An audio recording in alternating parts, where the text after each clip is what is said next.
Hey guys, this is my Harbor Freight 6-foot by 6-foot greenhouse. I've had it for 2 growing seasons now and have just used it to get a little bit of an earlier start in the spring with my plants. This is the 6-foot by 6-foot tent one, and it's held up pretty good over the past 2 years. So I'm just gonna show you around, show you what I like about it and what I would change as well. It's pretty easy to set up. It uses a tube steel frame and then and some fittings that you just press the pipe into, and then it uses a system of kind of buckles and ratchet straps and tension straps to hold the cover on. So I'm pretty impressed. The ratchet straps have held up great. There's no rust on them, no rust on the tension straps either. The zippers are really heavy duty and have held up well. I generally have to open the vents any day it's getting above 50 or 60 really, because it'll get 20 or even 30 degrees warmer in there if it's a sunny day. So keeping those open is definitely a must so your plants don't cook. Once it gets above the mid 60s though, I'll actually just roll up the door, and it has some nice Velcro that again is held up pretty well to keep that door rolled up. It's nice that you can roll up the door and still have the vents open too.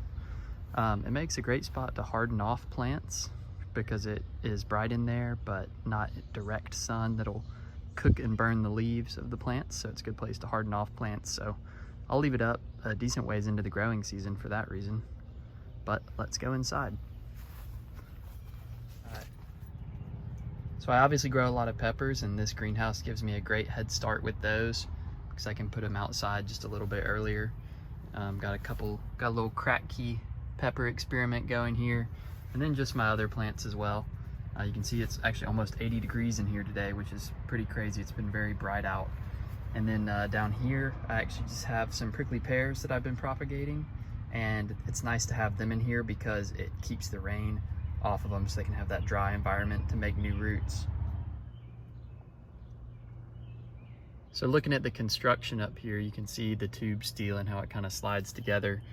Each piece is numbered and there's a little diagram. Was actually really impressed with kind of how sturdy this tube steel is and the gauge of it. I thought it'd be kind of flimsy, but these are sturdy tubes and sturdy fittings.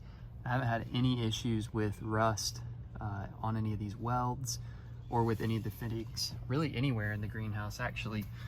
These are some of those tension straps I mentioned that hold the cover on in addition to the ratchet strap. And down here you'll see the only tools you really need to put this thing together are to put that one nut on. These are kind of some side brace pieces that clamp on the front of the frame. So you do need like a socket wrench to put that on, but that's it. And you actually only need one wrench, which is nice. They have a square head on this bolt that slides in, so you don't have to have a wrench on both sides. You just need one wrench, which is always nice. One thing I really like with this greenhouse is that the sides are extra long, so they actually come down to the ground and then wrap under, and that just gives you a really tight seal with the ground, especially if you put some pots or anything like that on them to keep air out. So that being said though, I wish that it had it on the front panel as well as the back. The back does not have it, so sometimes when the wind blows in the winter, it's wanting to just lift that up and let the cold air in here, which in an unheated greenhouse, it's important to be sealed. So you might be able to get around that with some hay bales or something around the bottom edge. And one thing I have noticed is on the bottom of the front and the sides, this is kind of like a sleeve right here. So I think maybe next year I might get a piece of rebar or something heavy to put in that sleeve to really hold this down to the ground, just to keep some extra cold air out. So the greenhouse comes with these pins to hold it down in the ground. I used them last year and they were very hard to get in the ground. I put like a piece of rebar through them and then you screw them in, and then it was kind of finicky. What it came with was just some little cables and cable clamps to hold the greenhouse to them. I'd probably just use zip ties instead of that setup, but I will say these were hard to get in the ground, but man, they held this thing down through some rough weather. some horrible weather last spring and this thing did not budge. But this year we haven't had as bad weather, and I'm actually just kind of holding the greenhouse down with a lot of weights kind of along that flap I just mentioned on the bottom edge, and it's held in place fine between the water jugs on this side, and I have this kind of half a pallet as well as some more water jugs on this side holding that flap down, and that's held the greenhouse down fine. So what's with the water jugs, you might ask, in addition to just kind of that weight holding it down? I save jugs of water and then I just fill them up and put them in here. And what that's doing is, like I mentioned, this is an unheated greenhouse. Well, during the day when the sun is out, the water in these jugs will actually heat up, and then at night they'll kind of release that heat. So what we're doing here is increasing the thermal mass inside the greenhouse, and that extra heat, you know, might keep it just a degree or two warmer in here at night without the use of any heating element. My greenhouse did come with one defect, but it was something I'm able to live with.